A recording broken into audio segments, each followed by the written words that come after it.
It is the Camp Show powered by Rogue Media Sports Network, and we are just a few weeks away from NFL kickoff, and things are heating up big time where I am, in Texas, where it's 100 degrees every day, but also the Dallas Cowboys are being held over a barrel by their quarterback, Dak Prescott, and they now have their next best offensive player, maybe better, CeeDee Lamb, holding out for a new contract and hoping to get some Justin Jefferson-type money. And it has been classic Dallas Cowboys here over the last week or two.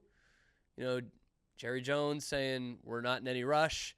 CeeDee Lamb taking to Twitter, quote tweeting that, saying, lol, things are going well.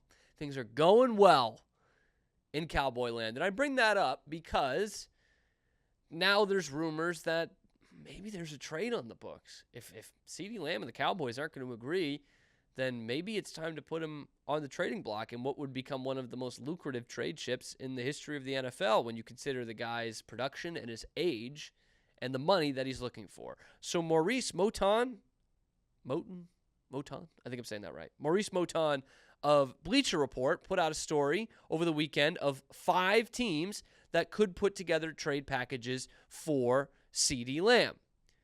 The Arizona Cardinals, the Detroit Lions, the Green Bay Packers, the LA Chargers, and yes, the New England Patriots.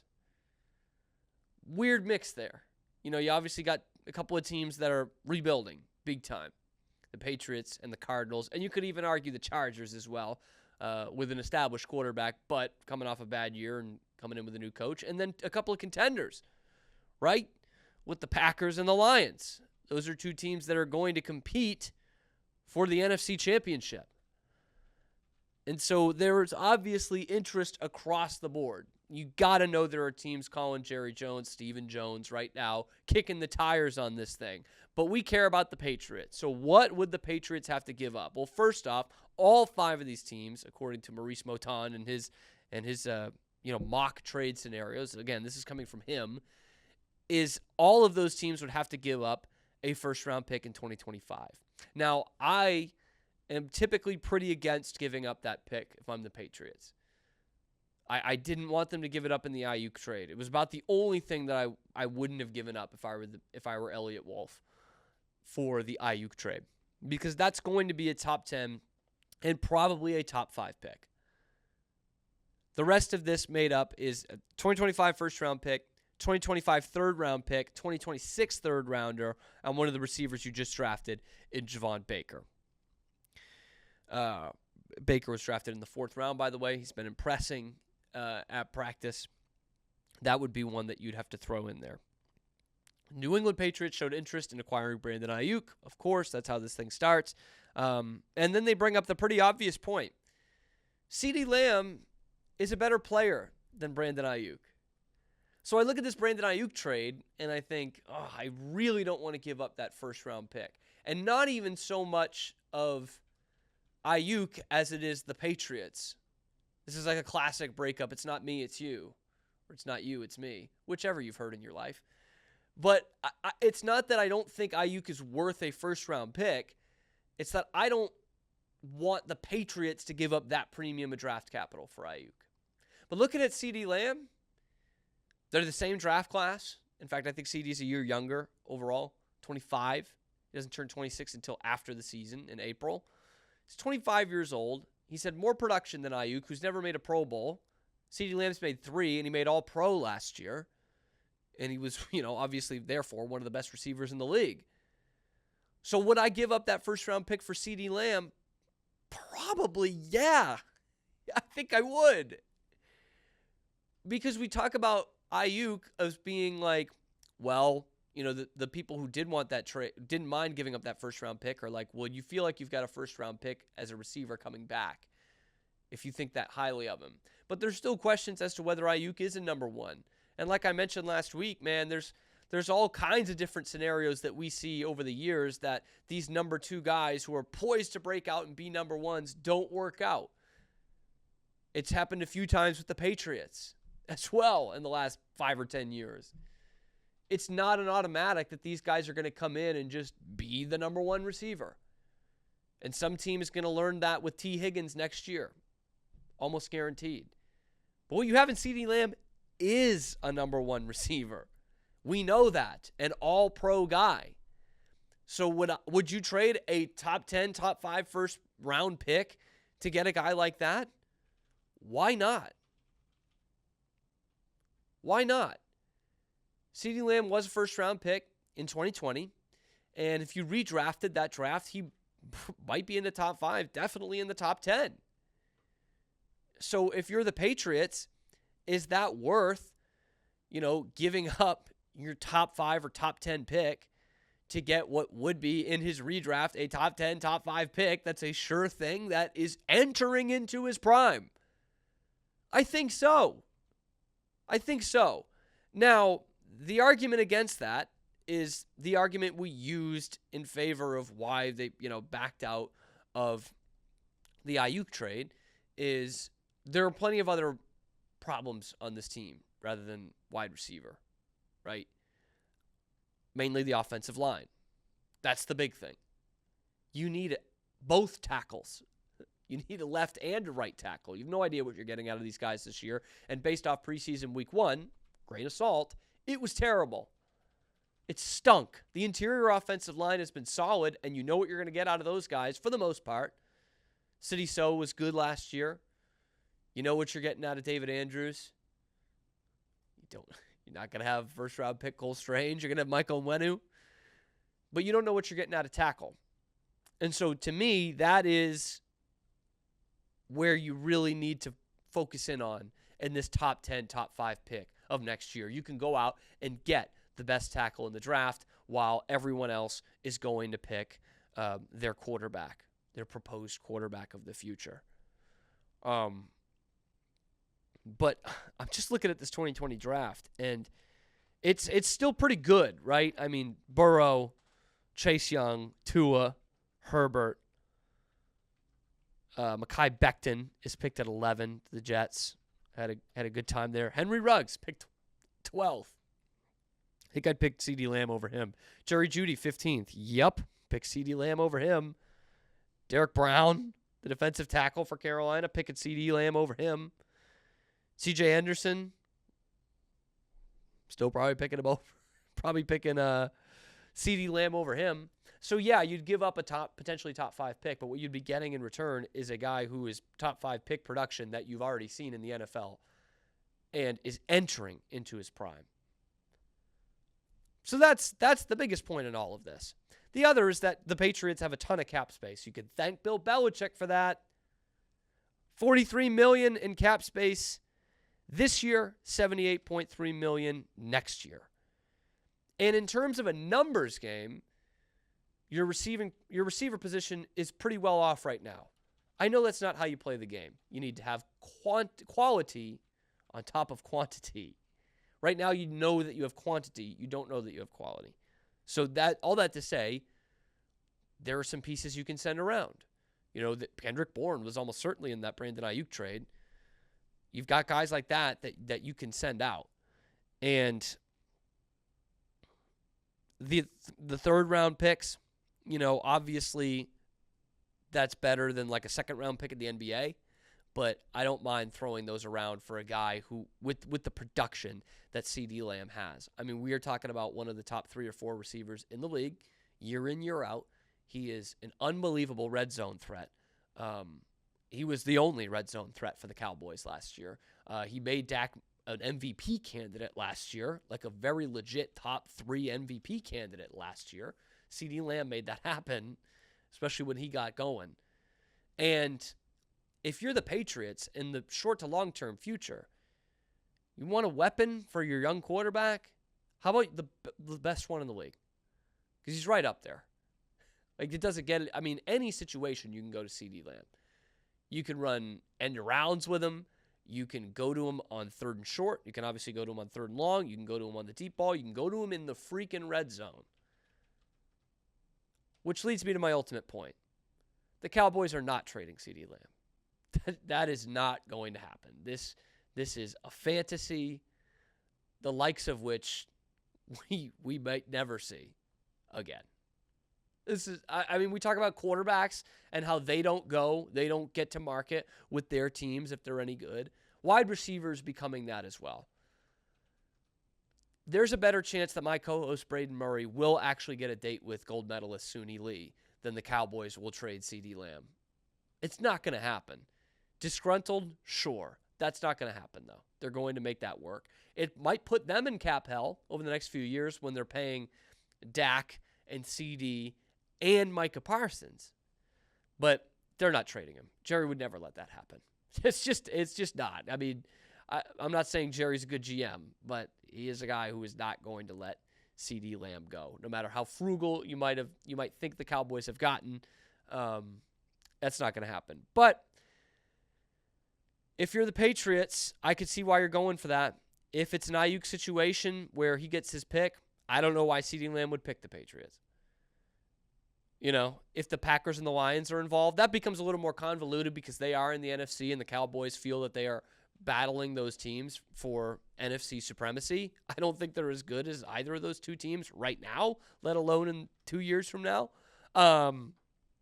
But obviously he would rather go to Detroit or Green Bay or, most notably, in terms of weather and situation, the Chargers.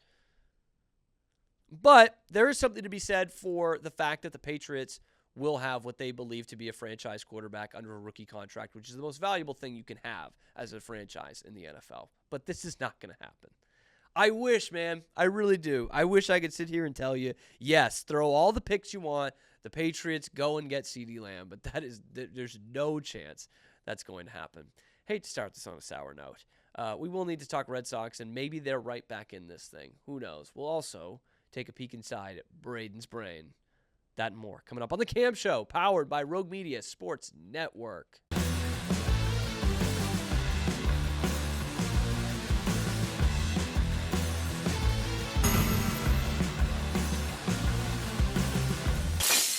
Welcome back to The Cam Show, powered by Rogue Media Sports Network. When I tell y'all I was so ready at like 10 o'clock last night to come in here scorched earth about how the Red Sox bullpen blew another game and that the Red Sox were dead and this season was over in what would have been the 5th straight loss. But thankfully, there's a good Lord above us, and he gave us the Texas Rangers to play because the Rangers blew it right back. Sox walk it off. Rob Refsnyder. Yeah, baby. In a game with umps, I was rooting for the ref. Another big hit off a lefty. Walk off. What drama this game had last night. So first off, the Red Sox are leaving opportunities all over the place. But they're still up 3-1 because the Rangers suck and they're done.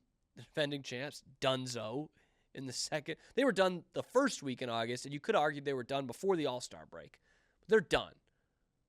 The only guy that's hitting for them right now that's hot is Corey Seager. He's on a home run tear. And so here we go. 8th inning, 3-1 lead, runner at second base. They pull out Kelly. They bring in Bailey Horn. Bailey Horn of the town of West, Texas, which is right next to where our studio is, practically, and about an hour and a half away from the Rangers' home ballpark.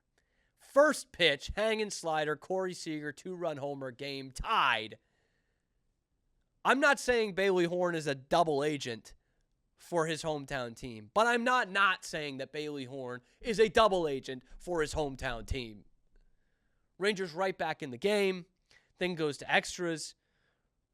Red Sox fall behind first, and then they come storming back and win the game with the Rob Refsnyder hit. But the biggest moment in there, and one of the almost great moments in recent Red Sox history, comes in that bottom of the 10th inning. And the drama had been set. You had runners at this point at first and third with one out. Because, by the way, they just had Cedar Rafaela with a chance to win the game.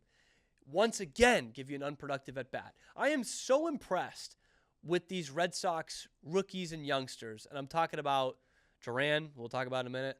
Willie Abreu, Nick Sogard, absolutely. Romy Gonzalez has been in this camp too. They're not all great hitters, But what I'm so impressed by is their approach. Their major league at-bat approaches have been major league. They've been great. And yet the guy with maybe the most upside in Ceddanne Rafaela has had the worst approach all year. He is not a selective hitter. He doesn't do the little things. He doesn't give you productive at-bats a lot of the time. Sometimes he does. But this is a situation last night where you had the winning run at second base. You have a runner at first. Or, excuse me, it was runners at first and third. Runners at first and third. Nobody out. All you got to do, partner, is get that ball in the air. Get that ball to the right side. That's all you got to do. And it's gonna have a chance to score the run. At least just get the ball in the air. Put the ball in play. Gets to 2 strikes like that, like he always does. And then bounces one up the middle with the infield in. Right at the shortstop. Lucky it was not a double play. But it keeps that runner at third and puts it out on the board. So, once again, non-productive at-bat from Ceddanne Rafaela. But this is about Mickey Gasper. Mickey Gasper. The 28-year-old rookie, New Hampshire born and bred, called up by his hometown team, the Red Sox, yesterday, and in night 1 gets his first major league plate appearance in the 10th inning with the winning run at third base. And boy, the energy for an August 12th game against the Rangers on a weeknight was palpable through the television. And he gets up there, and you're like, this is going to be one of those how can you not be romantic about baseball moments that I think are so overblown, but this one will make sense. This will be storybook stuff. All he's got to do is get the ball in the air, but come on, let's make it a hit. Just hit them where they ain't, Mickey, and you will have the moment of a lifetime. But he's too good a team player. He drew a walk. So that's why it wasn't his first major league at-bat. First major league plate appearance. It was a good walk.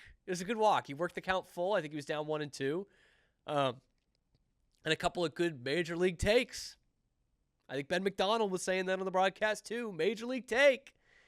And Rob Refsnyder wins the game. Red Sox very much still in this. Now 2 games back of the wild card. It looked promising. These are going to be the ebbs and flows of this month because last week it looked so good. They had just taken the first 2 against Kansas City. They absolutely fell apart in Game 3, and then they got outclassed at home by the Astros. They looked like a complete mismatch, and then you get the break of playing a Bush team like the Texas Rangers. Get to take the first one. The Rangers aren't playing for anything at this point. I think they even know they're out of it, but the Red Sox are still not in a great position with Paxton leaving after 5 pitches the other day. That rotation, I don't know if that can hold up till the end of the year. In fact, that was going to be my main reason why they were dead had they lost last night. It would have been 5 losses in a row and no rotation. But I'll look at the positives. You did win. You got a good start out of Bayo for the first time in a while. But I don't see how this starting rotation can hold them up till the end of the season and get them in the postseason. I hope I'm wrong, but Kansas City just seems more solid than the Red Sox do right now. And they will also be without their leadoff hitter again tonight after missing him last night as well. That's because after our show yesterday, where I said, probably no suspension for Jarren Duran, Jarren Duran gets a 2-game suspension. And I'm not surprised by it, and I had forgotten that Kevin Pillar had also gotten the 2 games, and it makes sense. Now, what doesn't make sense are the people that are on there saying he should get released on Twitter, these wackos, saying he should get released or should be suspended for the rest of the season, and come on, guys. Doing that is only going to downplay these issues in the future. The guy said a word you're not supposed to say. And honestly, if I had to bet, I'll bet he wasn't even implying that the guy was gay. But that's not the point. The point is you said the word you're not supposed to say. And you said it on a hot mic, and you said it in a ballpark with 35,000 people in it. It can't happen, man. You can't be 27, 28 years old and saying that really outside of your house or anywhere in public. You can't. And I think a 2-game suspension, that's fair. That's fine. He paid a fine to some LGBTQ plus organization. That's great. But this doesn't mean he's like an evil guy. It really doesn't. And there's been plenty of positives around the Jarren Duran, his character and his story. And this is a black mark. It's not one that should keep him out of baseball. It's not one that should keep him out for a couple of months. I think that's asinine. That's ridiculous. And all it does is downplay, other real issues or bigger issues as they come up. I'm not saying this isn't a big issue, but what that will do, going over the top, is not going to set a precedent. That is just going to make this a sham. So 2 games, that's the precedent right now for Major League Baseball. We saw Yuli Gurriel get 5 games for the slanted eyes thing that he did.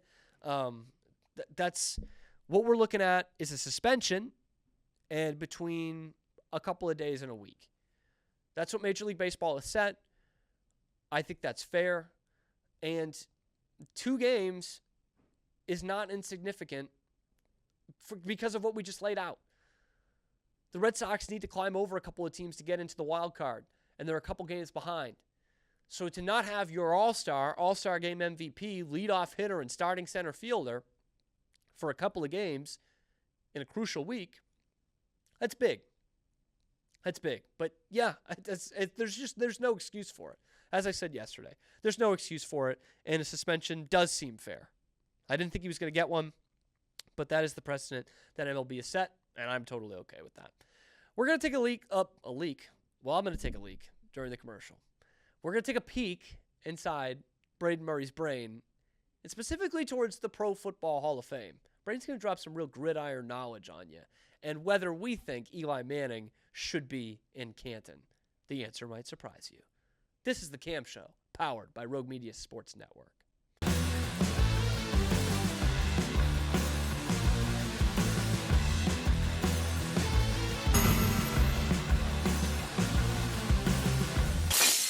Welcome back to The Cam Show, powered by Rogue Media Sports Network. Braden Murray is here. And it's his day of the week. It's Tuesday. It's Braden's brain, where we just tickle the cranium of my good pal, Braden Murray. He's always got something. He's always got something to say.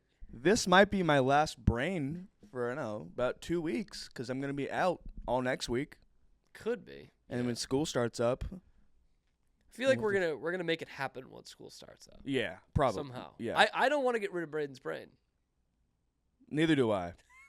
And That's a good hesitation. He's like, I guess not. Yeah. And this has become Braden goes on social media and finds something interesting to talk about. I would imagine that's where a lot of your inspiration would come from, no matter. That, right? or that's like where I get a lot of my stuff. Or like childhood stories is usually what this is about.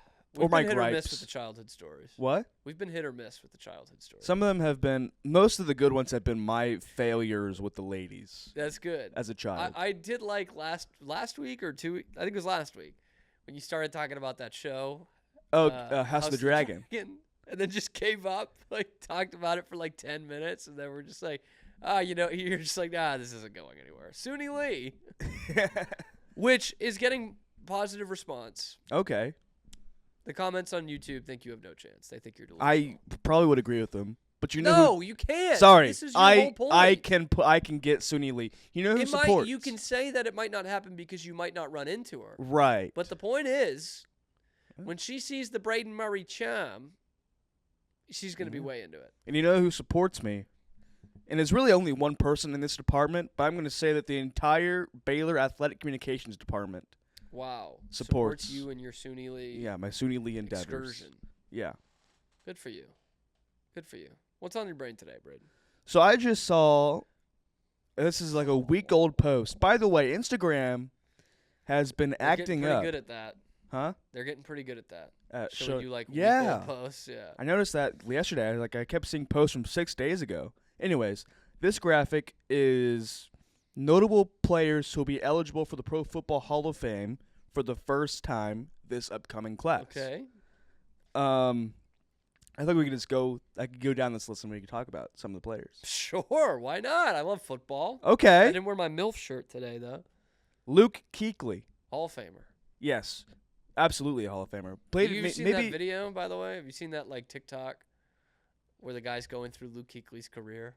I don't know. I don't Dude, think it's awesome. It's awesome. He's starting out with BC, and he's he won all these awards, ACC Defensive Player of the Year, this, that, and the other, and he starts talking about his Panthers days, and he's like, you see him, and he's got the glasses on, good, mild-mannered young man, and then he puts on that helmet, and he's ready to go, and he's he is knocking people into next week, and it's just that, but going over his NFL career.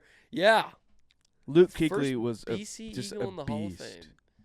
I thought about, you think mentioned that's last right. week how a lot of my guys naming dudes have been members of the 2015-2016 Denver Broncos team. Yeah. And I think Couple of that's them so far. I think that's because that season was the first season that I really cared about football. You would have been what, 13? 12, 11, 12. Yeah, it checks out. That was the first year that I was really locked in, and Luke I Kuechly was awesome, man. yeah, Fuck, he was good. 15-1 team. Dude, Oh, anyone would want him on their team. I wish he was still around. He could probably be in the twilight of his career, but still be pretty Yeah, dominant. they would be pushing it at this point, but he did. I mean, he retired young. He did retire young. 30, Mm-hmm. maybe. I wish. I also don't like the Broncos, so I wish he had won that Super Bowl. Yeah. I have nothing for the Carolina Panthers, but that's one of those if he just done that, his career would have been perfect. Yeah. And he would have ended on a high note in terms of not after the Super Bowl, but still in his peak of his powers. Mm-hmm. All these awards plus the Super Bowl would have been great, but anyway, can't have it all. Who else we got? Marshall Yanda, the Ravens offensive lineman. Yeah, I don't know much about the offensive lineman. Neither do I, but I think he has a ring, and he was pretty good from what I remember. I would hope if he's on the ballot. Yeah. Adam Vinatieri. Yes. First ballot. Yeah. He's the all-time leading scorer, right? Yes. Yep. The NFL's all-time leading scorer, Patriots all-time leading scorer, and 4 Super Bowls. That's Mhm. not bad. That's not a bad career. Not bad for a jackrabbit of South Dakota State. Yeah. Joe Staley, the Niners offensive lineman. Yeah. I do know Joe Staley. You do. Yeah. But I always get I don't know for a lot of offensive linemen if they're first ballot Hall of Famers. You know what Yeah, I mean? that's kind of a hard position yeah, for me I at don't least to know as determine. much. If it was someone who played for the Patriots and I watched every week, I'd be like, yeah, of course. Sebastian Vollmer, is he a Hall of Famer? I was gonna say I don't know that they're. What were really are. other? I think Logan Mankins should be in the Hall of Fame, but it's tough for guards especially. What were the other offensive linemen in the 2010s? Patriots. Yeah, Nate Solder. that's He's a who I big was left thinking tackle of. from Yeah, yeah, Colorado, yeah, first yeah. round pick. Vollmer was on the other tackle. David Andrews has now been there for years. He was Mhm. there for a couple of Super Bowl teams. Was Nick short-lived Mangold Brian ever Stewart. on? Huh? Was Nick Mangold ever on the team? No, he played for the Jets. Okay, well I knew he Yeah. played for the Jets. Marcus Cannon of Odessa, Texas, and TCU. Played guard for the Patriots for years. Shaq Mason as well. Yeah, Shaq Mason. Oh. Also was, I believe, a Texan. That sounds right. That sounds about right. Yeah. Anywho, not to cut you off. I was on your- gonna say, do you want the first 3 Super Bowls? Nah, I'll I'm give you good. them I am too. good. Marshawn Lynch. Ah, This is a tricky one. It's one of those where I don't love this argument but I'm going to use it anyway. I think he's a Hall of Famer. I just don't think he's a first ballot Hall of Famer. Yeah, I think he's right now. I'd say he's a Hall of very good, Hall of great. You know. I think he's a Hall of Fame player. I don't I think there are more deserving guys on this. Yeah. And more deserving, obviously, guys that we have already talked about. I also Marshawn Lynch. I've kind of been over the Marshawn Lynch thing for years now. Maybe this is me being an old man because I get that I am, but I just I don't really get what's funny about Marshawn Lynch. I think it's just that he's, he says what's on his mind. That's great, but what is he funny though? You see where I'm getting at? Yeah. See where I'm getting at He here? kind of could get. And it's obviously funny's a subjective thing. So if you think he's funny, whatever. Not- I don't get it. I thought the the cart thing after that game Yeah. at Cal 20 years ago. That was hilarious. Like, that's a funny thing What to about do. him being in Ireland or Scotland or whatever? Yeah, it's just like, I didn't get it. Yeah. And he was he in that show with Will Arnett that was supposed to be The like Lego a big one? comedy? It was no, it was one on Netflix. It's like a detective show. With Oh, Marshawn yes, he Lynch in was. it. Yes, he was. I And didn't it's watch supposed to be offbeat and everything, but I'm just like, I'm still not getting it. Oh, but he's so zany. Anyway, that's what I got to say about Marshawn Here's Lynch. one- The Buffalo Bills legend, Marshawn Lynch. that. This is one that's been topic of debate for a couple of years Yeah. now. Eli Manning. Oh, this is a good debate. Mm-hmm.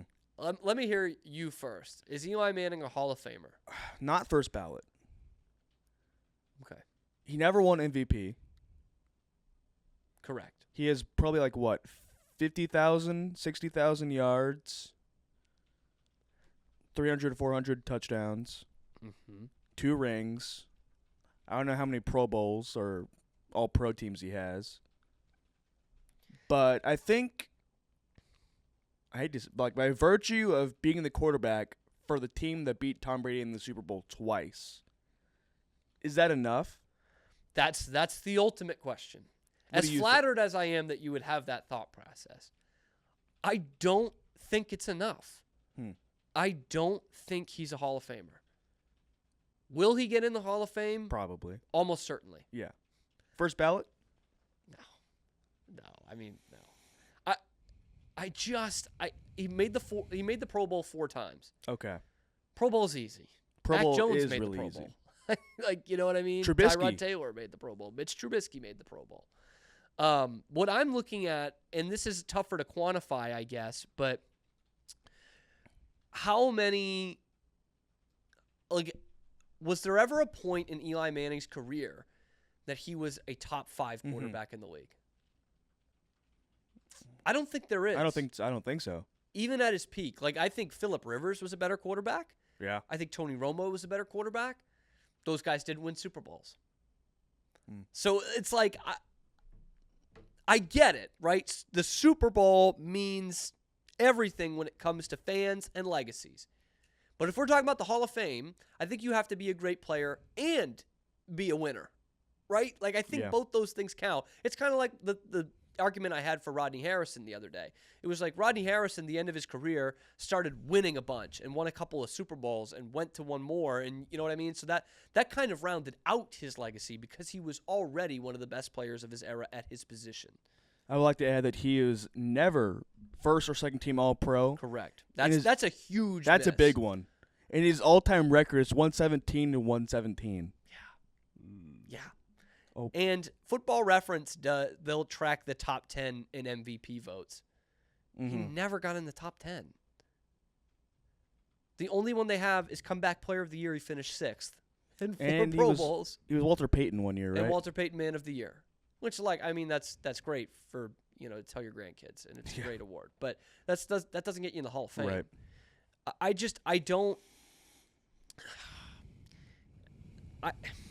He just doesn't move the needle for me. Again, I'm thinking, I watched it basically his whole career. I was tuned into the NFL, and never was I thinking Eli Manning is a Hall of Fame quarterback. And never was I thinking Eli is a top 5 quarterback. And both times he beat the Patriots, they were huge upsets, which tells you something. Now, they did beat them, so that's all that matters. But, that's what we're talking about. People couldn't even fathom Eli Manning beating Tom Brady in Super Bowl. He did it twice. That's great. And that's to me, that's a great enough legacy for Eli Manning. Yeah. But if you take the context of his time, which is tough to do, but you kind of have to do, I don't know that he's any better than Jim McMahon. And maybe that's a little too harsh. I just don't see him in the Hall of Fame. I can't. And I think the Pro Football Hall of Fame has this problem in particular, and maybe to somewhat of an extent basketball too, where they induct big-name players who have a ring or two and didn't really have any huge impact on the game. You're right. You're so right. I think baseball has And skirted they find that. their ways around that. Baseball is still probably the most strict. Yeah. Even though I think it's loosened up the last few years. But you're right. Like, there's some stat where almost every NBA championship coach is in the Hall of Fame. So, let's throw it to NBA terms. Like, would you put Doc Rivers in the Hall of Fame? Good coach. Yeah. And has a championship. And has a lot of regular season wins. Success has been with him everywhere but Orlando. But he has the most blown 3-1, 3-2 series leads in the history of basketball for a head coach. And it feels like a Mike McCarthy thing where he got less with more than anybody. And so, I just don't. I can't see the Eli Manning thing. But you're right. That's what it's going to come down to. He was a good quarterback who won 2 Super Bowls. And how can you leave a 2-time Super Bowl champion quarterback out of the Hall of Fame?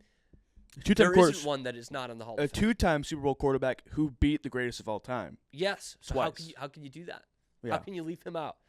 But I think back to that to his draft day and him throwing a fit. Didn't want to go to the Chargers, wanted to go to the Giants, so it's basically a swap.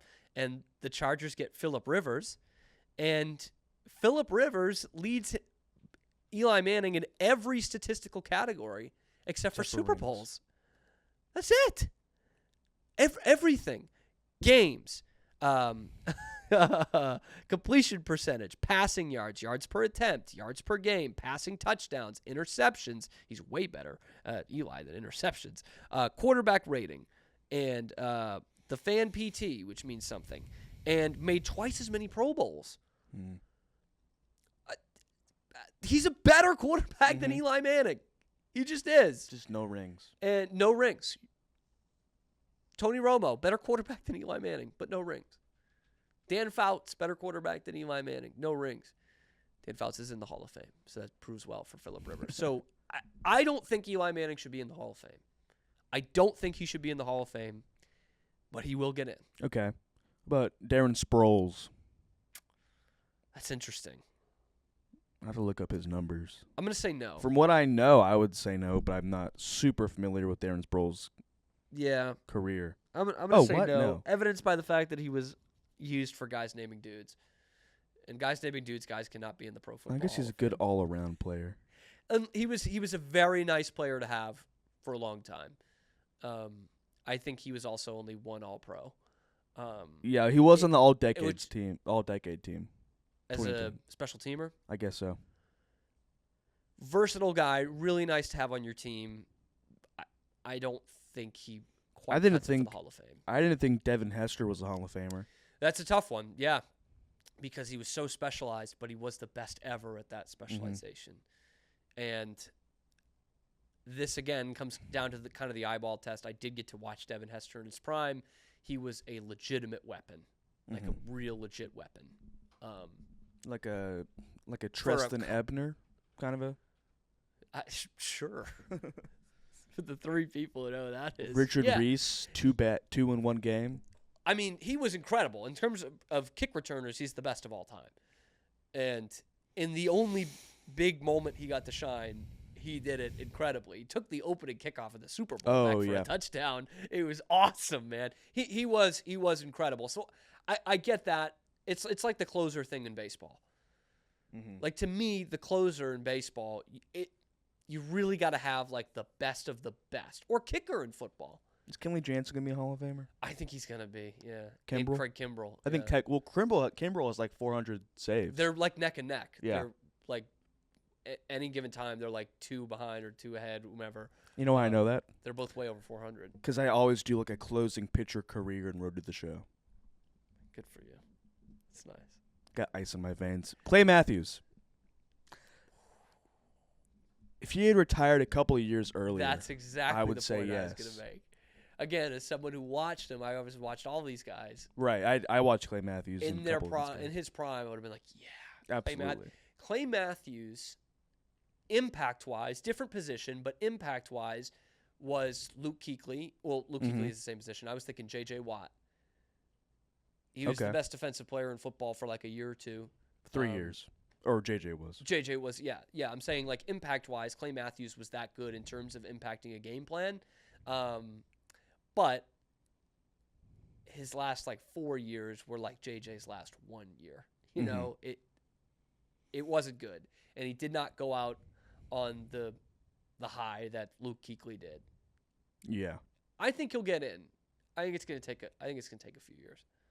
Yeah, I would agree. And I think it ends up being a shorter peak than even I remember. Anyway. Yeah, his last Pro Bowl was in 2015. Does he have his last All-Pro? 2015. Okay. Sorry. He only made one All-Pro, and that was 2010. I think that was the year he was the Defensive Player of the Year. Yeah. Interesting. I would have thought he'd made more than that. Linebacker's tough. Yes, I think he'll get in eventually. Last one is an easy, I would say, first ballot. Terrell Suggs. Yeah. Swizzle. Balsall Hard University. I wouldn't be surprised if he gets in on the second or third, but Really? I think he's definitely a nailed-on Hall of Famer. Yeah. Terrell Suggs. He was on, again, kind of a player who probably should have retired earlier. Yes. He went on for a while. He did. I mean, remember. he still had an impact. I think more of like He was on Clay the Matthews Chiefs. was kind of like a shell of himself. I don't remember him being on the Chiefs. Who does? It's like Patrick Ewing with the Magic. All right, so Braden, if you had to pick 4, what's your Hall of Fame class? Kuechly. Yep. Oh, hold on. I lost the graphic. It was No! Kuechly, Suggs, Vinatieri. I'll go Joe Staley. Okay. That's fine. What about you? I'll accept that. I would need the graphic in front of me Okay. again. I would need you to read off. Definitely Kuechly and Vinatieri. Those were my 2 that I was like, yep, no doubt, even though one of them was a kicker. So it was Kuechly, Marshall Yonda, Adam Vinatieri, Joe Staley, Marshawn Lynch, Eli Manning, Darren Sproles, Clay Matthews, and Terrell. Did you say Kuechly, Vinatieri, Staley, and Suggs? Yeah. Okay, that's probably my 4 too. I think Okay. that's probably my 4. Zach, you If don't I have had to mic pick on, but what 4. would you say? He was not listening. My man's trying to do work over here. He says that Marshawn Lynch He should be said the those are only great. player. Yeah, he said Marshawn Lynch and Rodney Harrison. This is a great call. Good call, Zach. Good yeah, call. that's the big thing for me is Rodney Harrison needs to get in. 11th time, first time as a finalist this past year. Rodney Harrison needs to get in the Hall of Fame. Do you think Pat McAfee should get in? Because No. he's been on the ballot a couple times. I think he was a finalist a couple years ago. No, it's again, you have to be one of like the 2 or 3 best punters of all time to get in. And he was a good punter. He was a good punter. Like a Johnny Hecker, the Rams guy. Sure, yeah, Hecker. Yeah, like Ray Guy. That's what you need to be. And it's tough. It's tough sledding for punters, man. Mm-hmm. And I get it. Sometimes they can be a weapon. But on the flip side, kick returner, which is on the field just as much, Yeah, when they are a weapon, they are providing points to your team. true. The best punters will hopefully save points for your team. But anyway, Braden, anything else on your mind? While we have you here? I guess I have one more thought on Eli Manning, and that lot of Please. the fan vote does play a significant part in the Hall of Shouldn't. Fame induction. And I think that just on the virtue of beating Tom Brady twice, Eli Manning will be a first ballot Hall of Famer because of the fan vote.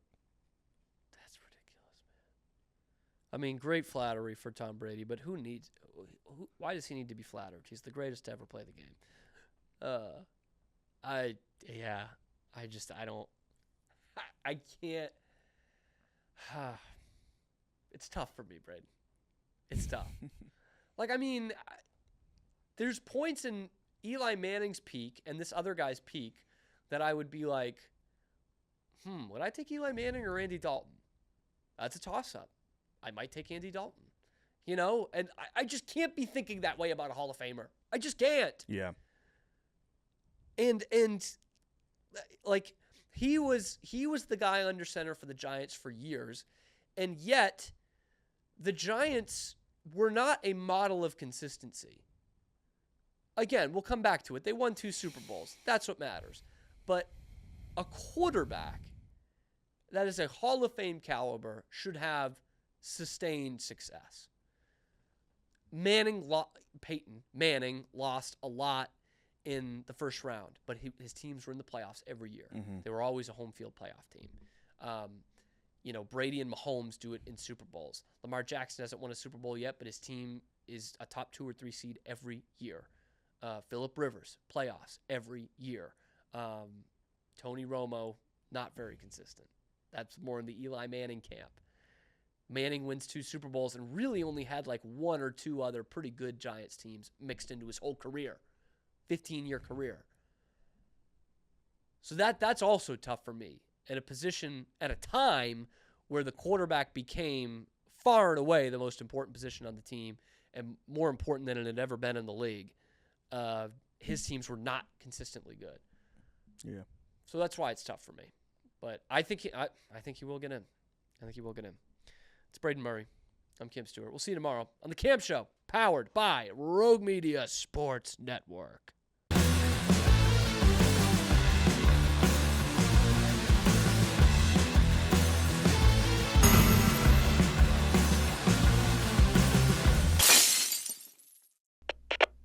We